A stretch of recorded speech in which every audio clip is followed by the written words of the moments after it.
ये क्या खरीद के लाए तुम? आलू ऐसे होते हैं? ये कौन सा कुकर ले आए, रोज सब्जियां जला रहा है? ये फ्राई पैन ऐसा होता है? रोज तुम्हारे मुंह जैसे डोसे बन रहे हैं।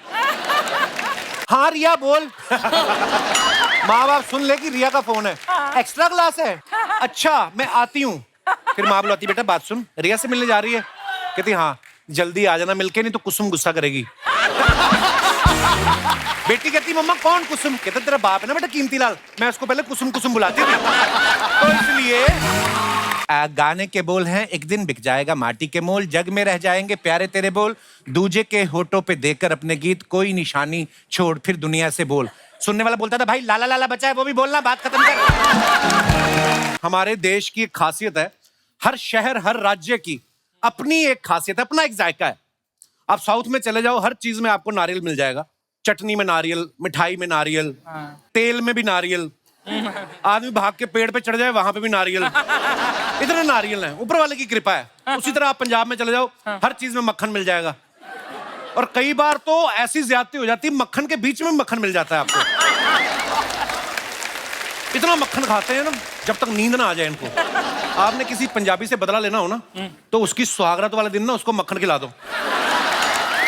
सीरियसली 2 दिन तक सुहागरात पोस्टपोन हो जाएगी, क्योंकि 2 दिन तक लड़का उठेगा ही नहीं, मक्खन इतना खा जाते हैं।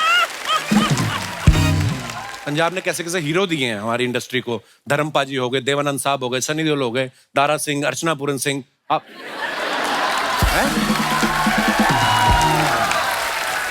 मैं कहाँ से पंजाब की हुई, मैं तो देहरादून से हूँ यार। नहीं देहरादून की आप वैसे हैं, पैदा उधर हुई हैं, मैं खाने के हिसाब से बात कर रहा हूँ। पंजाब वाले तो सिर्फ खाना ही खाते हैं, ये तो एक पंजाबी को ही खा गई।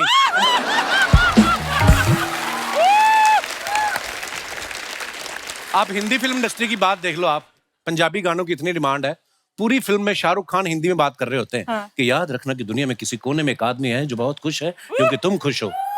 लेकिन जैसे ही गाना आता है पंजाबी निकल आती है। अच्छा जी आप कुंडली में बिलीव करती हैं?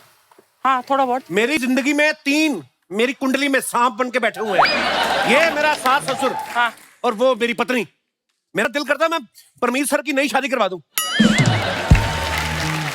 अरे प्रॉब्लम तुझे है, तू परमीत की दूसरी शादी क्यों करवा रहा है? मेरी जिंदगी के लगे पड़े हैं, आप क्यों खुश बैठी हैं? अर्चना मैम, दुनिया का कोई ऐसा स्कैम बता सकती हैं आप जो आज तक किसी की पकड़ में ना आया हो? बहुत सारे स्कैम्स हैं ऐसे। एक तो ये चिप्स के पैकेट में जो चिप्स से ज्यादा हवा भर देते हैं, ये सबसे बड़ा स्कैम है। हर बार खाने का ही ख्याल है इनको। यही प्रॉब्लम है, पैकेट की हवा की टेंशन लेते हैं, चिप्स को एंजॉय करना भूल जाते हैं लोग। सबसे बड़ा जो स्कैम चल रहा है दुनिया में वो है एज के नाम पे। एज के नाम पे लोगों के साथ बड़े बड़े स्कैम हो रहे हैं। जैसे मालदीव जाना हो तो बोलते हैं सिर्फ यंग लोग जाएं, प्रमोट ही उन्हीं को करते हैं कि अगर कोई बुजुर्ग चला जाएगा तो उसका डायपर क्या समंदर का पानी सोख लेगा, वो क्यों नहीं जा सकते। अच्छा एज के मामले में बच्चे बड़े होशियार हो गए। जो 15 साल के बच्चे होते हैं ना, होटल में जाके अपनी उम्र 12 साल बता देते हैं ताकि बच्चों में गिनती हो, डिस्काउंट मिल जाए। और यही 12 साल वाले रात को 18 के बनकर इंटरनेट पे चैट कर रहे होते हैं। पुलिस आ जाए तो अपना आईडी कार्ड दिखा के, मैं तो नाबालिग हूँ, मैं तो दीदी से ट्यूशन पढ़ रहा था।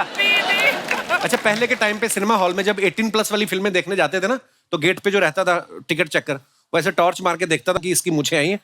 तो ये दिनेश ना अपना ये पेंसिल से मूछें बना के चला गया, पसीने से आधी मिट गई। चेकर बोलता है तुम्हारी तो मूछ आधी है, तो कहता इंटरवल तक दिखा दो। वो कहता बेटा जो तू देखने आया ना वो इंटरवल के बाद आएगा। Age is just a number, ये कहावत सिर्फ औरतों के लिए है। मैं उन औरतों की बात कर रहा हूं जो यहां पर नहीं है। क्योंकि मैंने नोटिस किया लेडीज की 3 तरीके की उम्र होती है, एक 18 साल, दूसरी 30 साल और अगले 30 साल तक फिर 30 साल। उसके बाद कोई भी इनसे पूछे ना कितने साल की होगी तो बताती नहीं उम्र। कभी मेरी तो मेमोरी कम हो गई, अब मुझे याद नहीं रहता। इंसान के जीवन में भटकाव बड़ा है अर्चना जी। और कभी कभी भटकाव के फायदे भी होते हैं। जैसे वास्को डी गामा भटक गया था तो उसने भारत की खोज कर ली। हालांकि हमारे यहाँ जीवन चल रहा था, उसको लगा कि उसने खोज की। जैसे हमारे ये पांडे जी हैं, ड्रम पे बैठे हैं, ये पहले पुलिस में जाना चाहते थे लेकिन भटक गया, अब ये ड्रम पे डंडे चला रहे हैं। अच्छा लोग गुमराह ना हो इसलिए गवर्नमेंट को मैसेज भेजने पड़ते हैं कि सतर्क रहें और अनजान आदमी से ओटीपी शेयर ना करें। फिर भी लोग धोखा खा जाते हैं। एक बार हमारे गोपाल है ना जो कीबोर्ड पे, इन्होंने किसी से अपना ओटीपी शेयर कर दिया, इसके अकाउंट से 20,000 निकल गए। इसने कंप्लेंट की, उधर से फोन आया कि किस अकाउंट से कट गए, मोबाइल नंबर यही है, इसके ऊपर एक ओटीपी आया होगा, शेयर करें। इसने शेयर किया, उन्होंने कहा आज के बाद आपके अकाउंट से कभी पैसे नहीं कटेंगे, क्योंकि बाकी जो 3000 बचा था वो भी नहीं लेके। सतर्क रहना बड़ा जरूरी है, और सतर्क रहना उस आदमी से सीखना चाहिए जो बिना कुंडी वाले बाथरूम में बैठा होता है। वो इंसान इतना सतर्क होता है कि जैसे बाहर से किसी की पैरों की आवाज आए ना, वो अंदर से शुरू होता। सतर्क रहना पड़ता है। अच्छा, सतर्क वो आदमी बड़ा होता है जो बस में 20 रुपए की टिकट लेने के लिए ना कंडक्टर को 500 देता है, और फिर 500 उसको 480 रुपए छोटे देने के बजाय उसकी टिकट पे लिख लेता है कि 480 बाद में दे दूंगा। वो फिर पूरी बस में ना बैठा रहता है, हर स्टॉप पे देखता है वो सवारियां तो उतर रही, कहीं कंडक्टर ना उतर जाए। है ये अपना दिनेश है ना, ये तो गाना बना लेता ताकि भूल ना जाए। मुझे 480 लेने हैं, मुझे 480 लेने हैं। सैलून वाले जो होते हैं ना, कटिंग करते हैं, ये बड़ा गुमराह करते हैं लोगों को। बॉलीवुड हॉलीवुड स्टार्स की फोटो लगा देते हैं, लोगों को लगता है शायद हमारे बाल भी ऐसे काटेंगे। ये दिनेश चला गया उसकी दुकान पे एक दिन, बोलता हॉलीवुड स्टाइल में बाल काट दो। कहता चल बे चल। तो कहता देखिए आपके ऊपर जमेगा नहीं ये स्टाइल। तो ये बोलता कोई ऋतिक रोशन स्टाइल काट दो। वो कहता देखिए सैलून में 10 शीशे लगे हुए हैं, आप अपने आप को चारों तरफ से देखें कि आप ऋतिक रोशन लगते हो। ये माने ही ना, उन्होंने फिर ऋतिक वाले स्टेप से ही बाहर निकाला, कहते चल बाहर।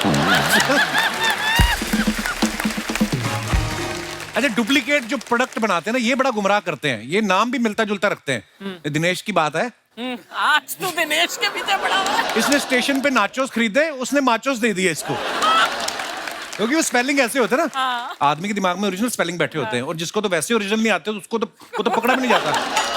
आदित्य से मैं जब भी मिलता हूँ मुझे बड़ा मजा आता है देख के। मतलब आदित्य रॉय कपूर ऐसे इंसान के मुंह से आप कभी भी ऐसी बात नहीं सुन सकते कि अरे भाई मेरी बस मिस हो गई। ये अमीर ही इतने लगते हैं, मुझे लगता है अपने चार्टर पे ही आते होंगे, वो तो फिल्म सिटी में उतरता नहीं है, तो इसलिए गाड़ी में आते हैं। देखो ना सर, अभी मैंने मैनेजर का रोल किया है। बड़ा कमाल का किया, बहुत, मैंने पूरी सीरीज देखी है।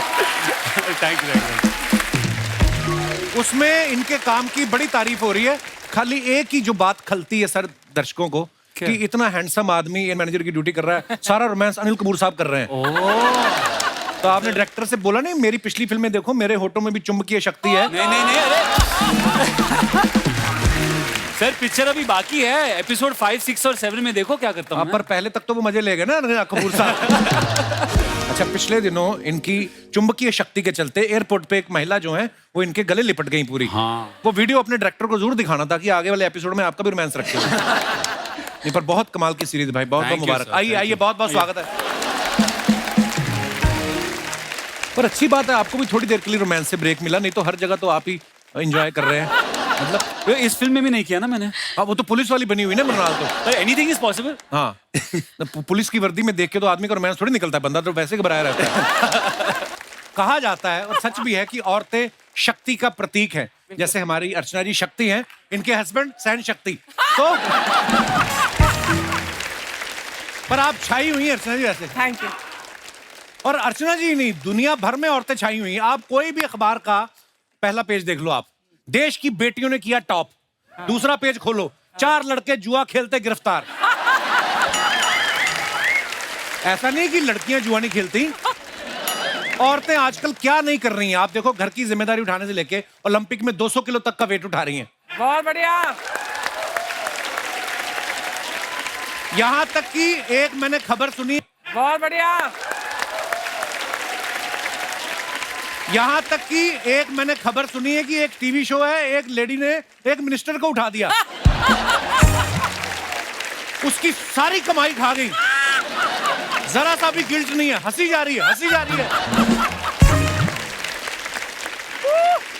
लेकिन एक बात मैं कहना चाहूंगा, औरतें जो होती हैं मल्टीटास्कर होती हैं, मल्टीटास्क कर लेती हैं। इधर पति को रोटी दे रही हैं, उस तरह से फर्श पे बच्चे ने पानी गिरा दिया, 2 थप्पड़ उसको लगा के, पैर से पोछा लगा के, साथ में माँ के साथ फोन पे बात भी करी, मम्मा। हाँ हाँ मम्मी, आज वाला एपिसोड देखा? हाँ, अरे आज तो उसने खाने में जहर दे दिया। अब नहीं बचेगा। पति जो खाना खाने बैठा होता ना, वो बातें सुन के खाना बीच में छोड़ देता है। तो मैं ऑफिस से समोसे खा के आया था, डर जाता हूँ। मर्दों को कभी बच्चे संभालने पड़ जाए, उसे नहलाना पड़ जाए, जान आफत में आ जाती है ना। पहले तो बच्चा हाथ में नहीं आता, बच्चा और मुर्गा इनको पकड़ना बड़ा मुश्किल है ना, हाथ से भाग जाते हैं। बाप मुश्किल से पकड़ के लेके जाएगा, बच्चा बाद में नहाता, पहले बाप भीगा होता है, ऐसे बाहर आता है बाथरूम में। माँ होती पहली बार में ऐसा दबोचती है ना, पैरों में फंसा के रगड़ रगड़ के, बच्चा भी चुपचाप नहा लेता है। हाँ। क्योंकि उसको पता होता है जो मेरे बाप को दबोच के बैठी है, मुझे कहां निकलने दी। आजकल हर जगह औरतें चल रही हैं। आप हमारा शो देख लो, हमें खुद अपना शो लड़कों को लड़कियां बना के चलाना पड़ रहा है। देखिए महिलाओं का जलवा है। आप शॉपिंग देख लो, अगर औरतें ना हो शॉपिंग हो ही नहीं सकती। और अगर हो गई तो मर्दों का जीना हराम हो जाता है कि ये क्या खरीद के लाए तुम, आलू ऐसे होते हैं, ये कौन सा कुकर लाए, रोज सब्जियां जला रहा है, ये फ्राई पैन ऐसा होता है, रोज तुम्हारे मुंह जैसे डोसे बन रहे हैं। 10 सवाल पूछ लेंगी आपसे। और अगर ये खुद करने चले जाएं तो 10 साल दुकानदार से करने लगती हैं। भैया पिंक में कोई लिपस्टिक है, वो पिंक में दिखाया, भैया पिंक में कोई रेडिश है।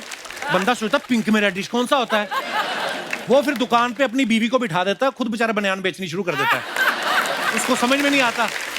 मार्केट में कुछ भी भाव चल रहा हो, जो भाव औरतों के दिमाग में आ गया ना, दुकानदार को वहीं पे आना पड़ेगा। मजाल है ये भाव ज्यादा दे आए। आदमियों की ज्यादातर याददाश्त कमजोर हो जाती है, अपनी एनिवर्सरी तक भूल जाते कभी कभी। औरतों को ये भी याद रहता कि पिछली एनिवर्सरी पे तुम पीले सूट वाली को घूर रहे थे और इस एनिवर्सरी पे खुशी नहीं मना रही, उस बात को लेके इस एनिवर्सरी पर लड़ रही होती है। तो आदमी कहता बड़ी तेरी याददाश्त है, ये पीले सूट वाली, बता फिर पीले सूट वाली का नंबर क्या था। है तुम्हें पत्नी अगर अपने पति को मटर छीलने के लिए लगा देती है ना, और उससे ढंग से छीलना ना पाए तो उस पर भी चढ़ जाती है। काहे के सिविल इंजीनियर तुम, मटर तुमसे छीले नहीं जा रहे। आदमी सोचता है मैं सिविल इंजीनियर हूं कि मटर इंजीनियर हूं, मटर छीलने के लिए बुलाया था मुझे। कभी कभी तो लगता है आदमी सिर्फ पैदा ही सुनने के लिए हुआ है। पैदा होता है माँ की सुनता है, फिर बीवी की सुनता है, फिर थोड़े समय बाद माँ और बीवी दोनों की सुनता है। बीवी मायके चली जाए तो घर पे काम वाली की सुनता है। अपना दुख दर्द भुलाने के लिए दोस्त को फोन लगाए, वहां पे भी औरत बोल रही होती, जिस व्यक्ति को आपने कॉल किया है वो 20 समय व्यस्त है।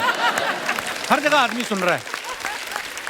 महिला शक्ति का जलवा आपको देखना सोशल मीडिया पे देखो। लड़कों की रील बना बना के जान सूख जाती है, 11 लाइक्स नहीं आते। औरतें साड़ी पहन के आएंगी, थोड़े से बाल गिराए, जिजिन टटक टिक, लाइक्स ऐसे आते हैं जैसे सोशल मीडिया पे लड़कों को गालियां आती हैं। अर्चना जी ये तो आपने सुना ही होगा कि हर कामयाब आदमी के पीछे एक औरत का हाथ होता है। बिल्कुल। तो आपके पीछे किस औरत का हाथ है मेरे को बताओ। इसका। लेकिन हमारी इंडस्ट्री में हर कामयाब एक्टर एक्ट्रेसेस के पीछे कॉस्ट्यूम डिजाइनर का, हेयर स्टाइलिस्ट का, मेकअप का, कोरियोग्राफर का हाथ होता है। और एक्शन मास्टर का तो हाथ ही नहीं, लात भी होती है, क्योंकि वही बताता है कि लात मारनी कैसे है ना। अच्छा आजकल तो टेक्नोलॉजी इतनी आ गई, इतने अच्छे अच्छे जिम आ गए हैं। आजकल एक्टर्स के साथ फिटनेस ट्रेनर बड़े कमाल के होते हैं। तो 55 साल का एक्टर भी होगा ना, वो भी 25 साल वाली परफॉर्मेंस दे रहा है। नहीं तो पहले की फिल्मों में आप देखो 55 साल का जो आदमी होता था ना, जवान बेटी के बाप का किरदार मिलने लग जाते थे। उसकी बॉडी लैंग्वेज बदल जाती थी। बाहर से आता था और आके कोट टांग दिया।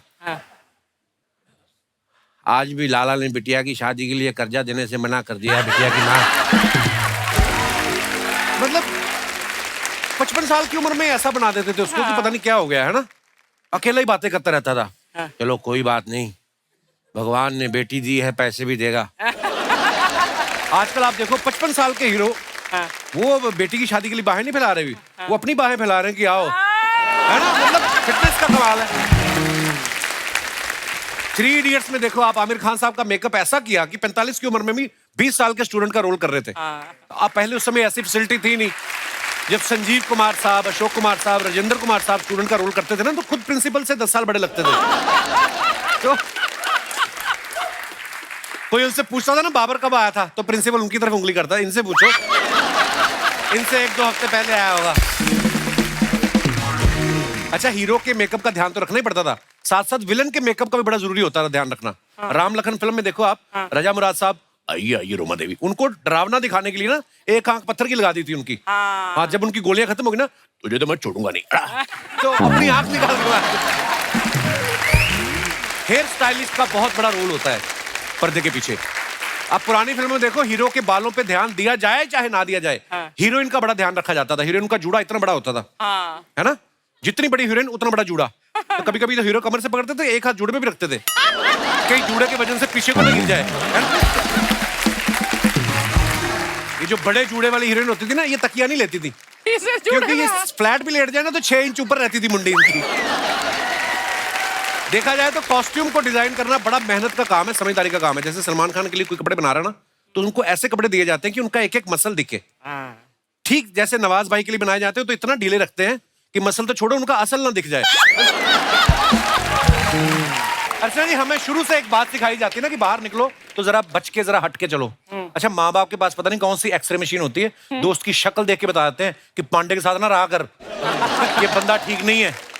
उस समय तो लड़के नहीं मानते, लेकिन जब वही दोस्त उनकी गर्लफ्रेंड निकाल के ले जाता ना, तब उनको पता चलता है कि डैडी ठीक कहते थे। अब फैमिली में देखो, अगर माँ बच्चे को पीट रही होती ना, तो बाप भी थोड़ा बच के रहता है कि पता नहीं कब इसका बेलन मेरी तरफ आ जाए। और अगर माँ बाप दोनों में लड़ाई चल रही है तो बच्चा भी बच के रहता है। पेरेंट्स उधर लड़ रहे होते हैं, बच्चा चुपचाप जाके खामोशी से ना पानी की बोतल भर के फ्रिज में रख देता है, बेडशीट बिछा देगा, क्योंकि उसको पता है ये खुद तो लड़ रहे हैं वर्बली, लेकिन अगर मैंने कोई लूज पॉइंट दिया, मेरे साथ शारीरिक हिंसा हो सकती है।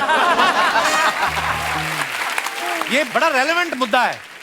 यंग लड़के लड़कियां जिनका अफेयर चल रहा होता है ना, बड़े सतर्क रहते हैं वो। बॉयफ्रेंड का फोन आता ना, तो लड़कियां जानबूझ के लड़की के नाम से बोलती, हाँ रिया बोल। माँ बाप सुन ले कि रिया का फोन है, एक्स्ट्रा क्लास है, अच्छा मैं आती हूँ। फिर माँ बुलाती, बेटा बात सुन, रिया से मिलने जा रही है। कहती हाँ जल्दी आ जाना मिलके, नहीं तो कुसुम गुस्सा करेगी। बेटी कहती मम्मा कौन कुसुम? कहते तेरा बाप है ना बेटा कीमतीलाल, मैं उसको पहले कुसुम कुसुम बुलाती थी। तो इसलिए अर्चना जी, आजकल तो मोबाइल, टीवी, पता नहीं क्या क्या आ चुका है, आप सब जानते ही हैं। एक टाइम होता था सिर्फ रेडियो होता था, और रेडियो पे क्रिकेट मैच सुनने का मजा ही अलग होता था। आजकल तो प्लेयर को टीवी पे दिखा देते ना, तो पता होता है कि प्लेयर दिखने में कैसा है, लेकिन रेडियो के कमेंटेटर उसकी एक एक डिटेल बताते थे। वेस्ट इंडीज के गेंदबाज कॉटनी वॉल्श 6 फीट 6 इंच के लंबे चौड़े कद के खिलाड़ी, चौड़ी छाती, लंबे पैर, उनका सामना करेंगे भारत के 5 फीट 5 इंच के सुनील गावस्कर। ये बंदा ना पूरी डील डॉल बताता था, लगता ही नहीं था क्रिकेट का मैच है, ऐसा लगता था कुश्ती का मैच होने वाला है ना। सुनने वाले भी सोच रहे होते थे कि रन भले 2 कम बन जाए, गावस्कर को कुछ नहीं होना चाहिए। माहौल ऐसा बनाते थे। उस समय जो रेडियो के अनाउंसर होते थे ना, वो बिना किसी भूमिका के जो बोलना होता था डायरेक्ट मुद्दे की बात पे आते थे। 102 मेगाहर्ट्ज पर आकाशवाणी के जलंधर केंद्र से आपका स्वागत करते हैं। अब आप किशोरी लाल जी से समाचार सुनेंगे। किशोरी लाल भी सीधी मुद्दे की बात पे आते, हेलो हाय भी नहीं करते थे। भारत के प्रधानमंत्री ने किसी भी देश का नाम नहीं लेते हुए चेतावनी दी है, अगर पड़ोसी मुल्क अपने नापाक इरादों से बाज नहीं आया तो हम अंतरराष्ट्रीय स्तर पर उसके खिलाफ आवाज उठाएंगे। वो आवाज कितनी भी उठा ले, इनका सेम ही रहता था मीटर। ये समाचार के अलावा जो गाने के प्रोग्राम होते थे, उस समय के अनाउंसर भी इतना सिंपल बोलते थे ना, इस गाने की फरमाइश हमें भेजिए जिला झुंझुनू के गांव ऊंचागढ़ से चुन्नू मुन्नू सोनू मोनू टिंकू पिंकू, उनके दादा घनश्याम दास और दादी सरिता देवी ने। चुन्नू मुन्नू को टेंशन हो जाती थी कि इतनी डिटेलिंग बता रहा है, कहीं हमारा रिजल्ट ना बता दे ये। पहले के टाइम पे ना प्रेमिका के घर चिट्ठी भेजने में डर लगता था कि अगर चिट्ठी लड़की के भाई या बाप के हाथ लग गई तो लड़के का डाकघर टूट सकता है, डर होता था ना। इसलिए वो रेडियो के जरिए अपने दिल का हाल बताया करते थे। अनाउंसर उनकी चिट्ठी पढ़ते थे। आप सुन रहे हैं कार्यक्रम चिट्ठी पत्री। पहली चिट्ठी आई है कानपुर से कल्लू नीरज की। ये अपनी प्रेमिका रेखा जी को एक गाना सुनाना चाहते हैं। गाने के बोल हैं, चांद सी महबूबा हो मेरी कब ऐसा मैंने सोचा था। 2 साल बाद वही अनाउंसर उसी आदमी की चिट्ठी दोबारा पढ़ रहा होता था। अगली चिट्ठी आई है कानपुर से कल्लू नीरज की। ये अपनी प्रेमिका रेखा जी को एक गाना सुनाना चाहते हैं।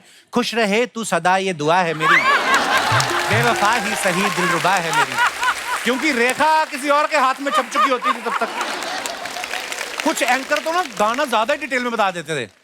गाने के बोल हैं, एक दिन बिक जाएगा माटी के मोल, जग में रह जाएंगे प्यारे तेरे बोल, दूजे के होठों पे देकर अपने गीत कोई निशानी छोड़ फिर दुनिया से बोल।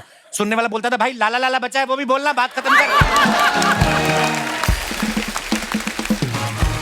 आजकल रेडियो पे ऐड आते हैं ना, घर खरीदने के लिए 50 लाख में आपको कहां बढ़िया प्रॉपर्टी मिल सकती है, ये बताएंगे हमारे आज। लेकिन पुराने टाइम पे रेडियो पे ऐड भी ऐसे आते थे, अरे अरे कमला बहन कहां से आ रही हो? अरे बिमला बहन मैं तो सरकार के परिवार नियोजन कैंप में गई थी, सरकार ने कहा है बच्चे 2 ही अच्छे। अरे बहन सरकार तो कह रही है लेकिन ये कहां मानते हैं।